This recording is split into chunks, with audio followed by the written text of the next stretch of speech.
get ready because everything is about to change. There's a new way of living life and doing business that will blow your mind. This is a podcast all about the timing of life and the timing of success. It's what we call the Right on Time life. And you are listening to the Right on Time podcast with Amber McHugh.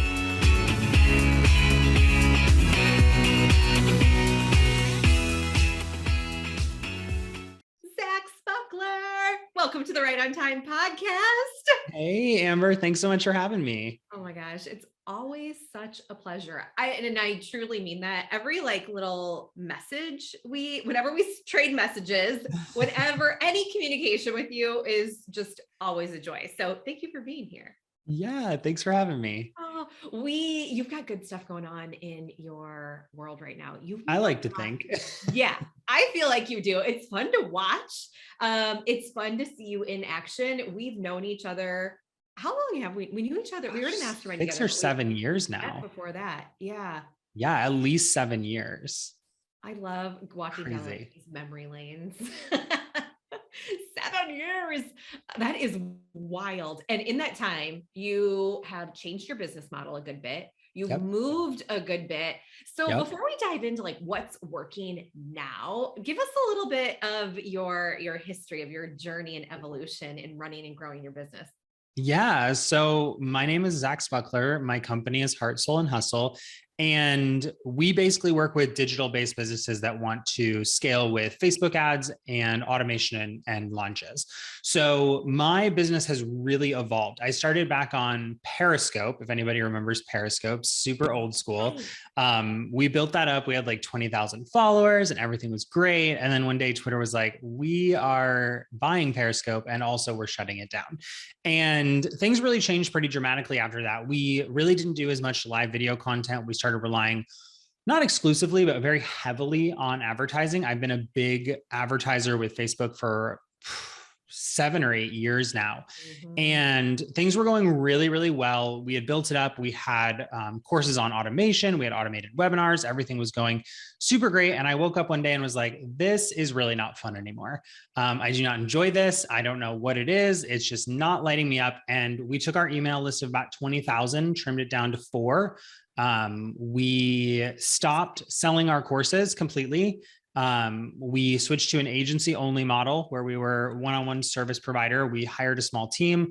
And after doing that for about 1.5 years, I was like, you know what? I went from one extreme to the other of completely reliant on launches to now I'm completely reliant on service-based.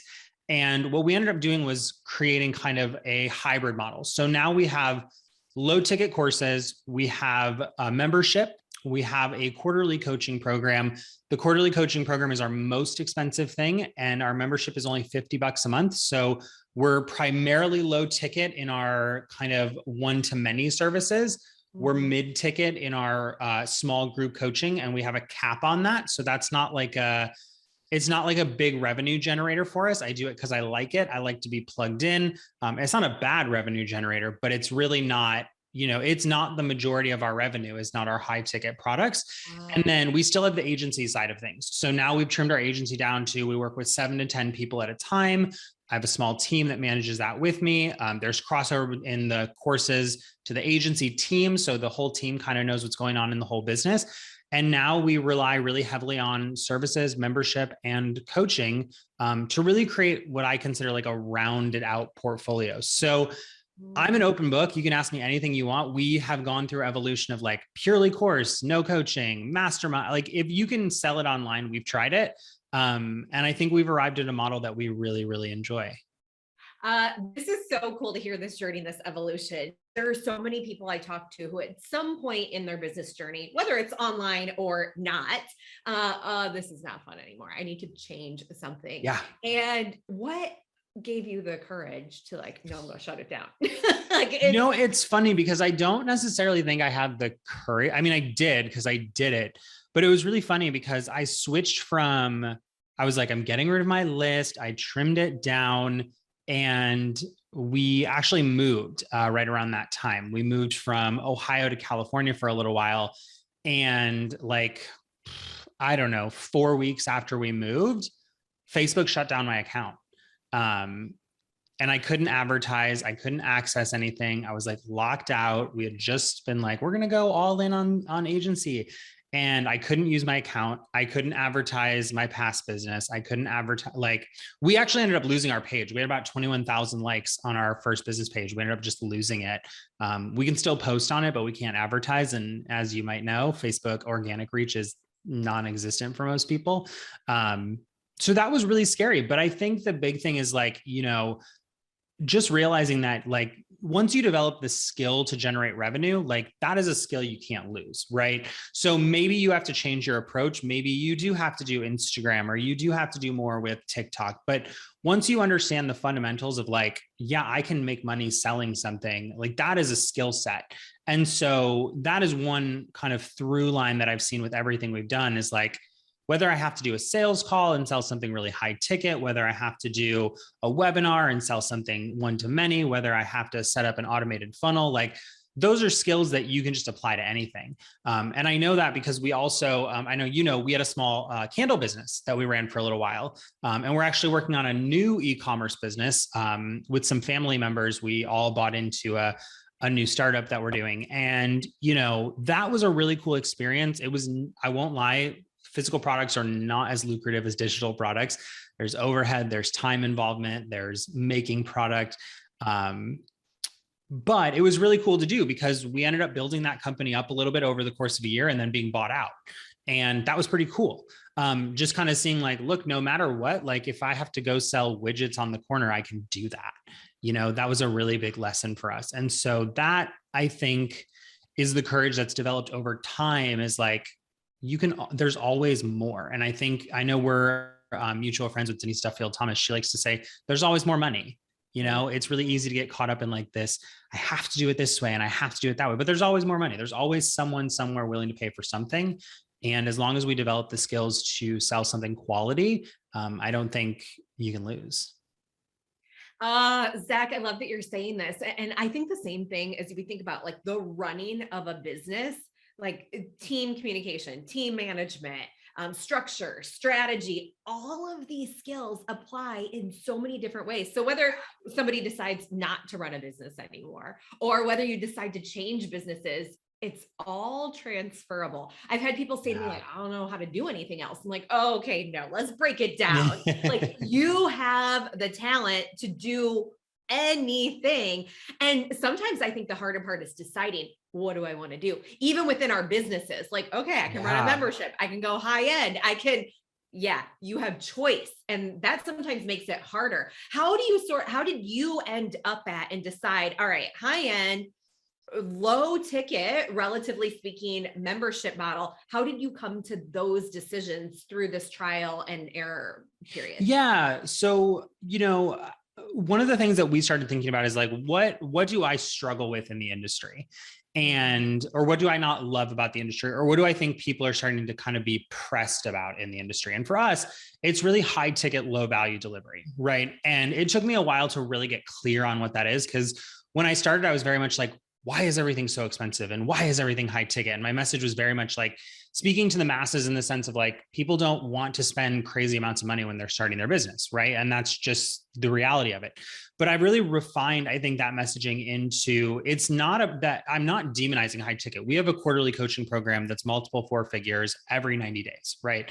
So I think when we started, we were very much like demonizing the high ticket model. And we don't really do that anymore. Now we're like, look, the reality is that you're at different points of your business and your journey, and not everybody wants to sell high ticket. And what I realized was that a lot of high ticket programs are selling the high ticket model. Again, nothing wrong with that if that's what you want to do. But what we kind of realized is that a lot of people are falling into like this siren's call of like, we'll just book a $5,000 client, even if you've never coached before, even if you've never, even if. And we said, well, some people just like are either doing one of two things. They're either sacrificing their personal integrity in a way that feels bad because they're like, I don't know what a $5,000 program looks like, right? We're not saying $5,000 programs aren't worth it or aren't bad. I'm in a $30,000 a year mastermind right now, and I have no issue with it.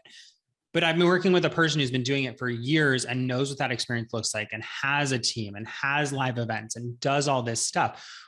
that's what I realized, is that some people feel like they're sacrificing their personal integrity because selling really high ticket is the only way to go. And two, we realized that a lot of people feel a lot of pressure when they have to sell high ticket, because it's like, oh my gosh, this person just paid me thousands of dollars. Now I've got to deliver. And we said, well, what if there was something that met people where they were and kind of challenged what we call like the high ticket phenomenon, right? Like everybody and their mother is doing one of two things. It's either buy my $37 product or buy my $10,000 coaching program where I'm going to show you how to sell $10,000 coaching. And we said there has to be a middle ground. And that's kind of where the idea for our membership came from, is like, what if we just made something super accessible for people relatively early in business that are looking to create consistency and growth that they could access? So accessibility, it became really important to us. The other thing is like, we had a team meeting, and I jokingly said, like, I talk to so many people who use like the 3 I's: impact, income, influence, like everybody wants to have the impact, income, influence. And then they're like, I just want to impact as many people as possible. And they do things that are counterproductive to that statement, right? Like, oh, I want to impact as many people as possible, but my program's only open for 3 days a year. Or I want to impact as many people as possible, but it's $10K to work with me, and that's the only way to work with me. And hopefully that ripples out, right? And we said, well, if impact really is one of our goals, then we have to reach more people directly with our product. And so having a more accessible price point makes that possible. I'll wrap all this up with a pretty bow to say that we also have the volume. We have the volume and we have the budget. And I do know that that is a big part of it. We also have the service side of our business, which we do charge $2,000 to $3,000 a month. That has made it possible. But now we have our membership built up to a level where it pays well. We take a lot of that money and invest it right back into list building. And we're just consistently driving people into our ecosystem. And the really cool thing that I love about being a little more accessible and low ticket is the pressure is off to make it this phenomenal 5-star incredible experience. Now, are we still doing things to try to make it that? Absolutely. But let me tell you something, like something that we're working on internally is like sending out postcards to people after they've been in our membership for 6 months that are just like, thanks for being a member. We're so excited to have you.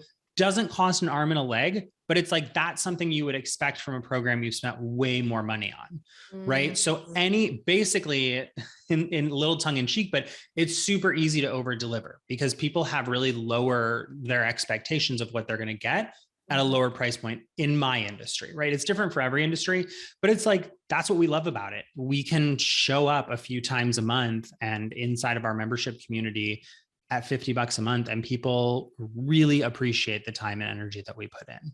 Okay, this is so good. You're hitting on so many things. And the first thing that comes to mind is how in alignment you are with your beliefs, your values, and how you'll keep, and as long as I have known you, you've been excellent at this, but you keep your pulse on what does the market need and want. Yeah. And I don't think the name of your membership is Not Your Average Membership. And where can we find it? Join.notyouraverage.membership.com. Perfect. Because I bet there are some people who are like, okay, I want to learn more about this. I want to dig in more. So go there to check this out. And of course, we'll link all of this up as well. But, when you were first building this, we had some conversations. You're like, this needs to be different. This is what people are looking for. You see it so clearly and you align these things so clearly. And so what are you looking at? What are you asking yourself? What process do you go through to look at, all right, this is what the market needs right now? Because whether it's in our marketing, we're not changing our offer, or whether you are in fact designing a new offer, you have to be able to listen and tap in to what your clients and customers are looking for. So how do you do this so well, Zach? Yeah. I mean, I think the one thing is we pay attention to what people are saying. Right.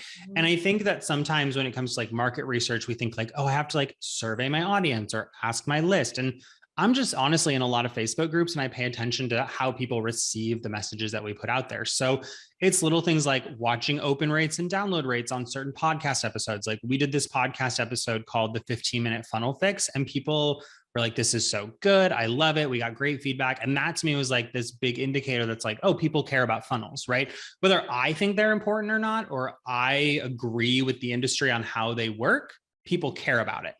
So it would benefit me to talk about that. So like the membership concept this month in May is like how to evergreen an offer, right? So people care about it. Evergreen funnel, we're using keywords. That's what people want.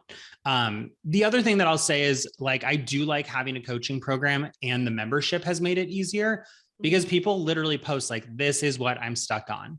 And I think a lot of times we get hung up on what we're good at versus learning where people are stuck. And I know that stuck really is like an overplayed word. Like I don't like to use stuck in my marketing, but it's like from a conceptual point, where are people telling you like, I can't figure this out, or this is my big struggle. And you can observe, you can do anything. You can do competitor analysis and see what they're selling. I don't do a ton of competitor analysis, mostly because there's so many competitors now that it's like, I don't know what's working and what's not working. But there are times where you can tell from the outside that something is just going gangbusters, and I will lean into that. So if I see someone who's like, I just welcomed my 1,000th person into my program, I'm like, okay, what are they doing? How are they running it? Where are they working? I also stay really connected to, people in the industry. So, I'm not afraid to hop on a call and just chat with somebody. And I am mindful of my time. So I'm not saying everyone who reaches out and is like, let's connect. But when I know, like, I've got a friend of mine who was like, oh, I'd love to hire you for an hour to like work on the messaging for my launch. And I was like, don't hire me. Like, let's just chat for an hour. We're peers, by the way. I don't know why they offered to hire me. They were just being really generous. But I was like, yeah, let's get on the phone or a Zoom call, because I know that with that call, I'm going to be able to learn about their audience, who's very similar to my audience, and we can brainstorm and I can ask questions. And so there's like understanding what your peers are doing, understanding what your competitors are doing, and understanding what your audience is doing. And honestly, there's just this level of skill to it, right? So it's like painting or riding a bike. You're not going to just decide one day to be amazing at it. This is something I've been doing in this current business for almost 8 years now. And so I just pay attention now. Like it's become second nature that I can see, and I'm not afraid to test. So if I do something and it sucks, I'll deliver on it, but then I won't do it again. Right. And we've done that. We did, it wasn't bad. We actually generated 5 figures in revenue, but for me, it was not what I wanted to happen. We did a little launch for a 6-week boot camp, and we wanted to get 75 people. We got 30. We generated about 10K in revenue. And I was like, man, this is way underperforming what I thought it was going to perform based on the size of our list and the offer and how dialed in I thought everything was. And I said, well, that just tells me that the offer is not on point, and we have to tweak it and change it and correct it and course correct. And so if we launch it again, we will change up our sales page and our messaging and our positioning. And, we wouldn't know that if we didn't try it. So there's also this element of like trial and error. We say business is just a big experiment. And, I think we had a mutual friend. I can't remember who said it, but I feel like you were there when somebody said it, was like, no one person or one thing is going to ruin your business. Yeah. So it's like, whatever happens, if you're like, I did this big launch and it sucked or it failed or it was terrible, it's like, that's not the end all be all. It's just one little stepping stone along the way. Oh, I love this. We actually talk about that within our team structures. People are worried, like, oh man, I don't know what to do. I don't know how to do this. What if I mess it up? Like, you're not going to mess in the construct of what we are doing. There's nothing you can mess up so bad that it's going to break everything. And if we get to that point, like, know that, and this is where actually I think coaches, mentors, guides are excellent to have colleagues that you're collaborating with around these things. And then within the construct of our business with our team, there's no way I'm going to let someone do something so off the charts. Absolutely. Like, we're watching, we're connected, we're plugged in. And same thing, one of the things that I wonder if you do that I do is when we're testing something new, or like for us, for example, at the time that this podcast airs, we will have completed our spring launch, and consistently, I'm sort of foreseeing into the future, this launch will be excellent. This season enrollment will be excellent, but I know that it will not be more excellent than our fall season and our fall sort of model, because we just do things differently.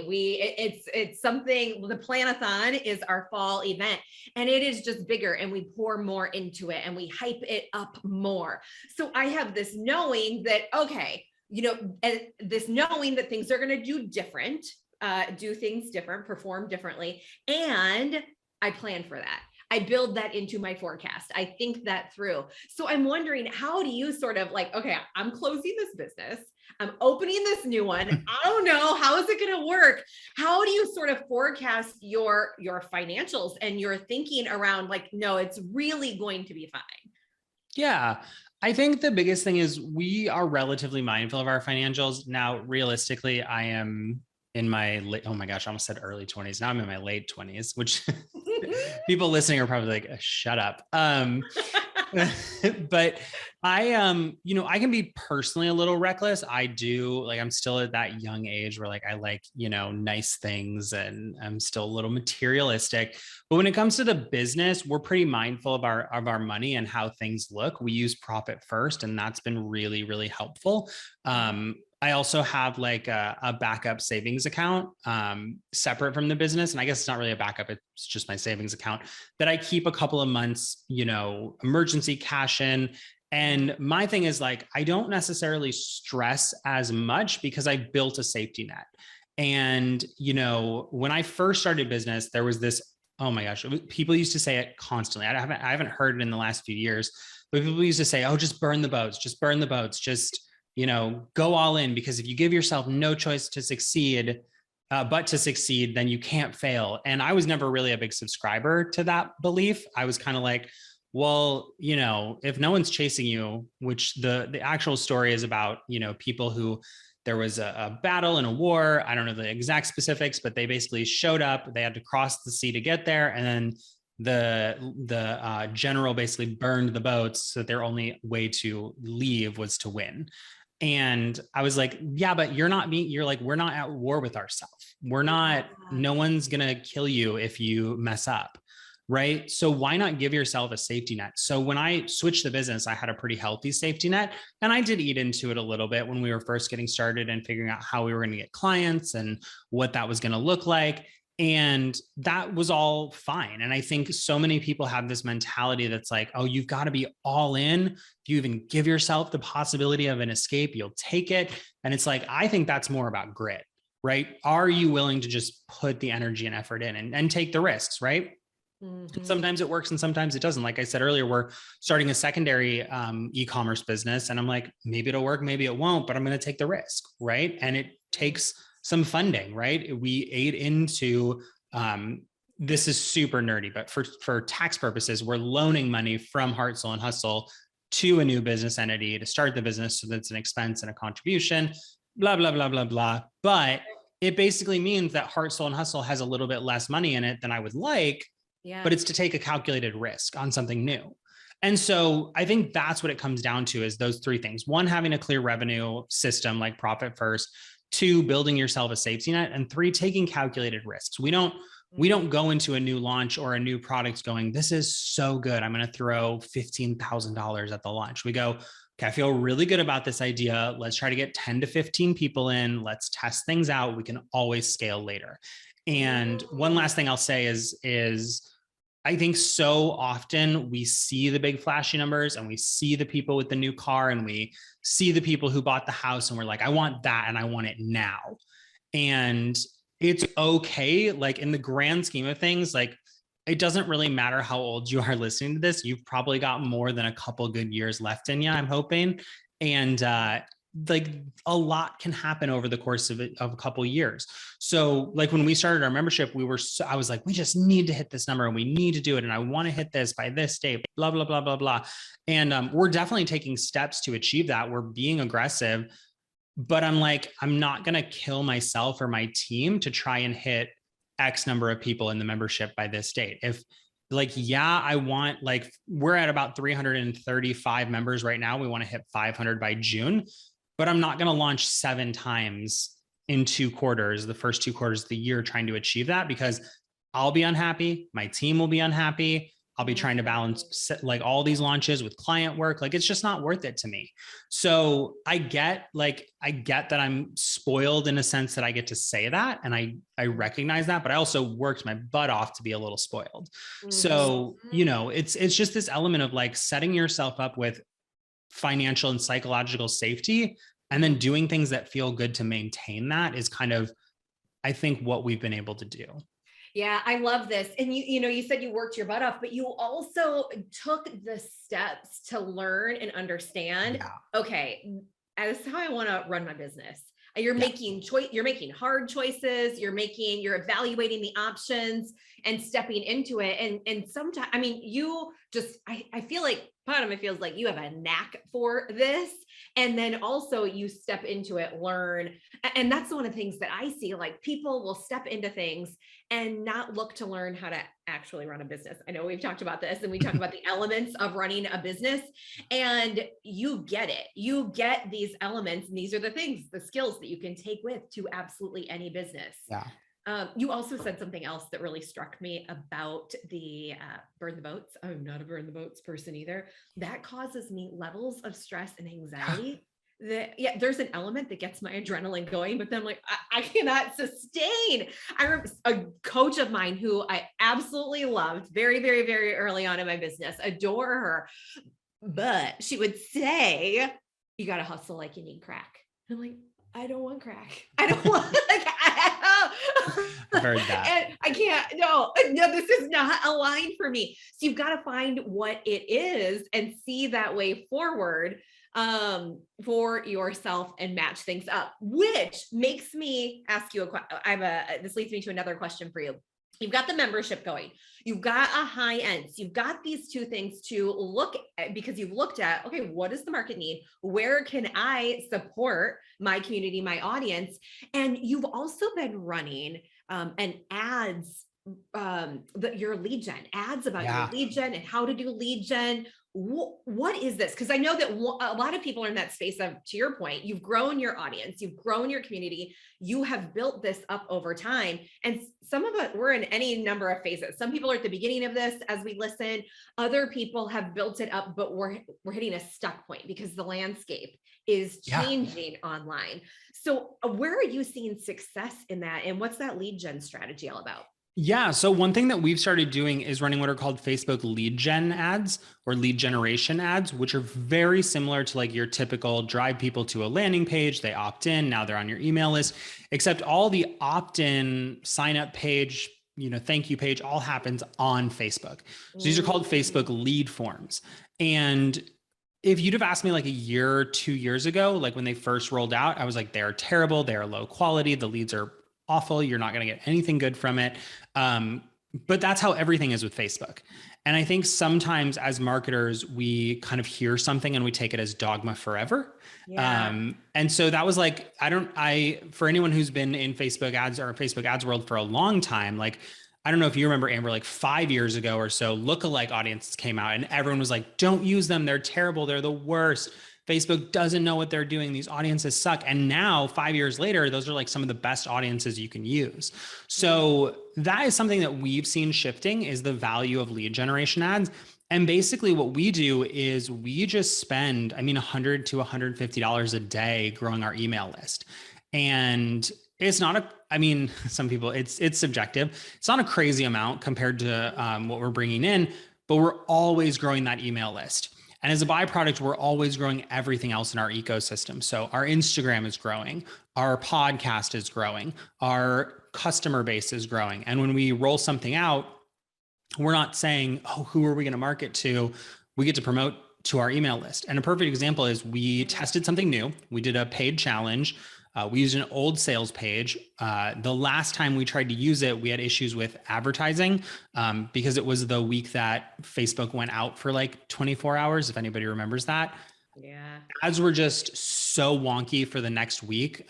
Universally, everything was just really not optimizing, not working. We saw it with ourselves, all our clients. So we just stopped. We stopped running ads. We did it again and we were like, okay, now we've got the position to run ads. We're going to crush it. We spent, I want to say $1,600 for 8 signups at $15 a piece.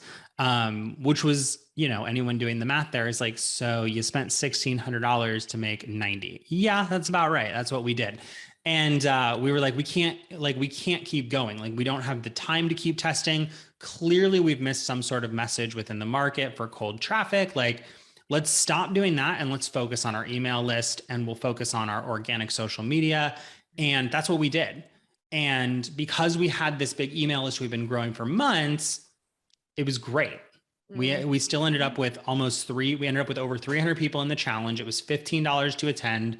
We gave it free to the people in our membership as like a retention engagement strategy. And then we had 227 people pay to be there.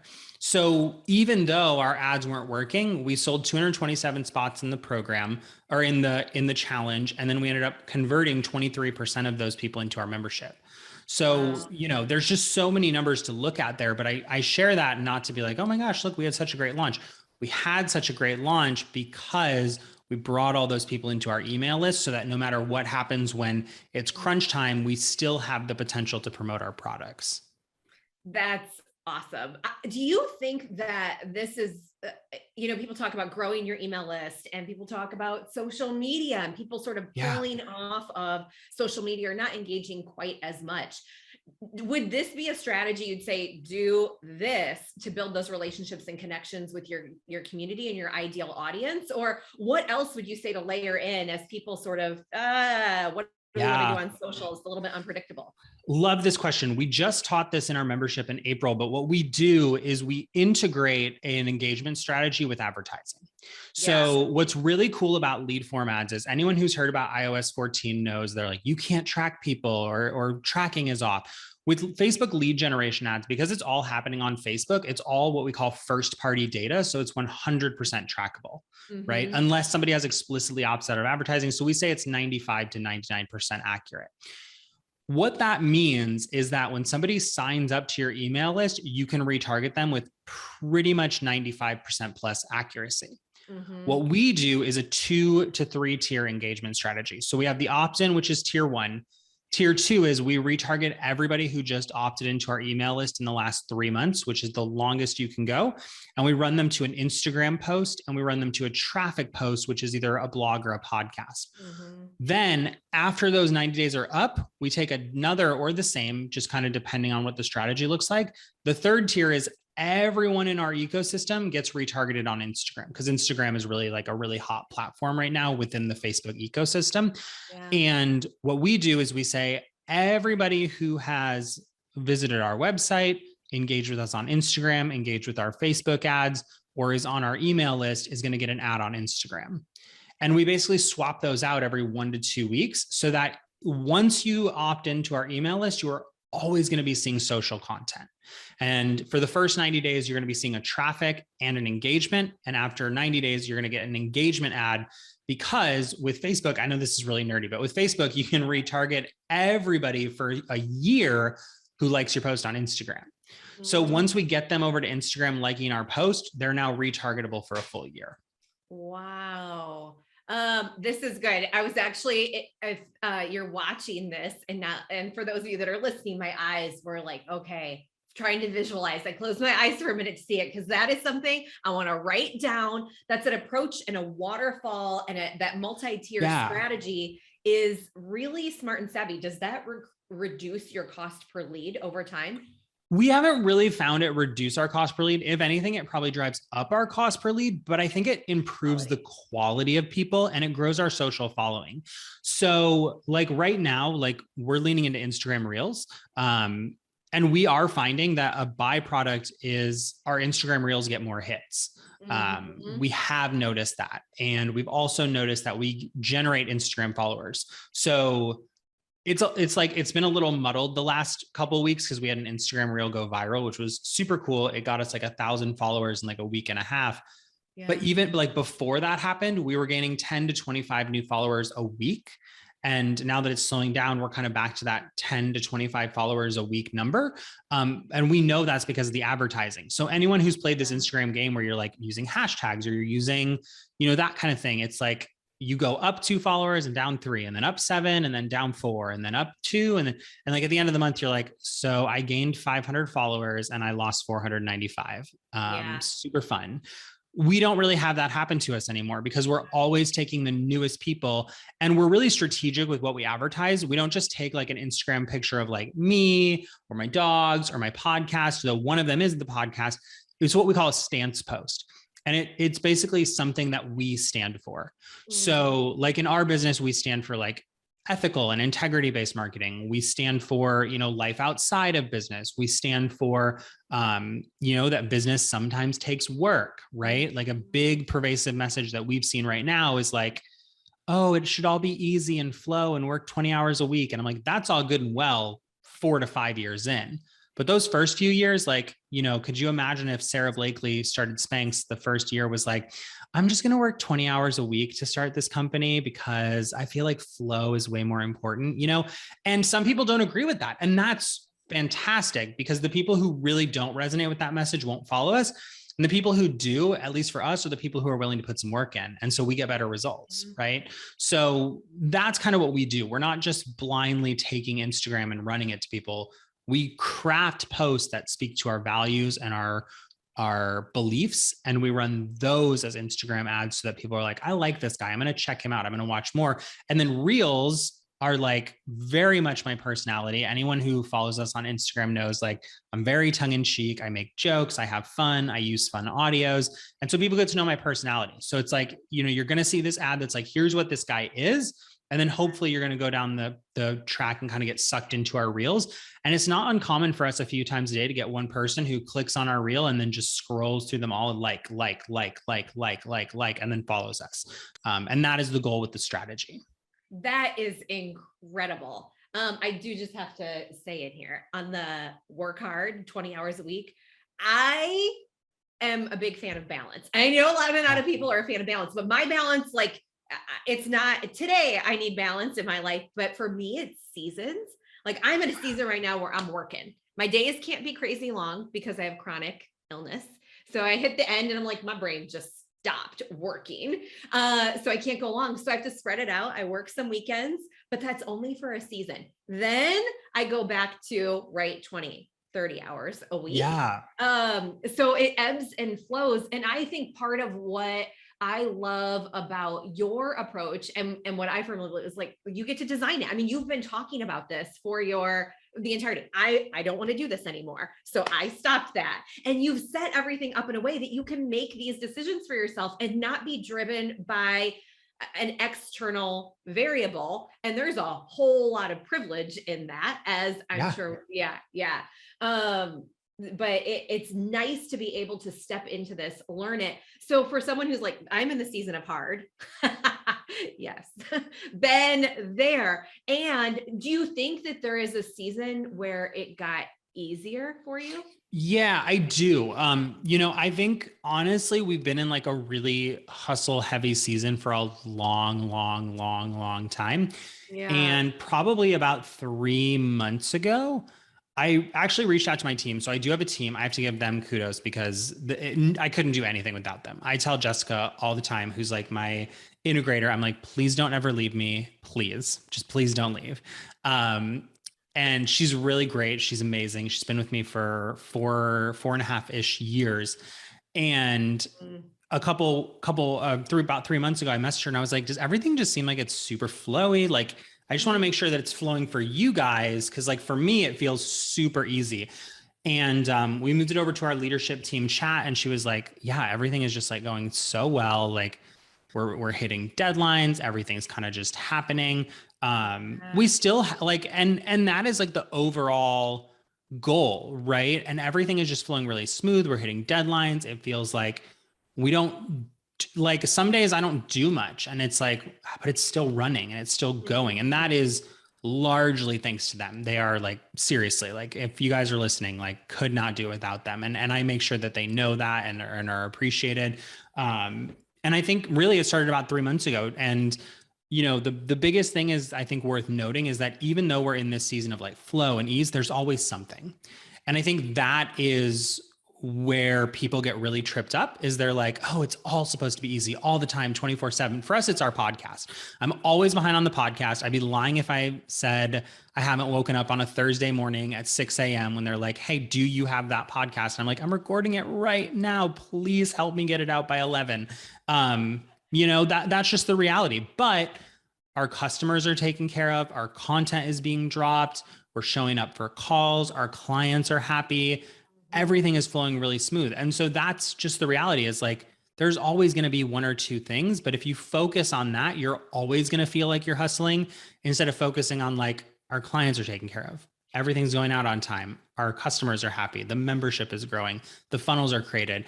And I think when you focus on that stuff, sometimes you do feel inspired to like last weekend, my partner, we have somebody who comes over and helps us clean it every week. And they were like, we're going to organize the closet. And I was like, I will make myself scarce because I do not want to organize. And I just wrote emails for a few hours. And I wasn't like, oh, I have to write these emails on a Saturday. And I can't believe I'm working on a Saturday.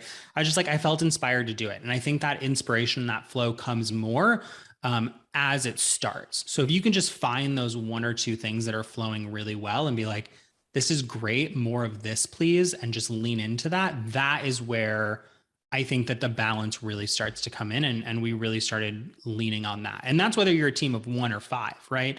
Yeah. Even if you're all by yourself and you're like, man, everything is falling apart around me, but I'm reading every day for 15 minutes, or I'm reading my book every day, or I'm putting my phone in airplane mode at 9 o'clock so no one can get in contact with me. Those are the little things that you get to kind of be in the flow around.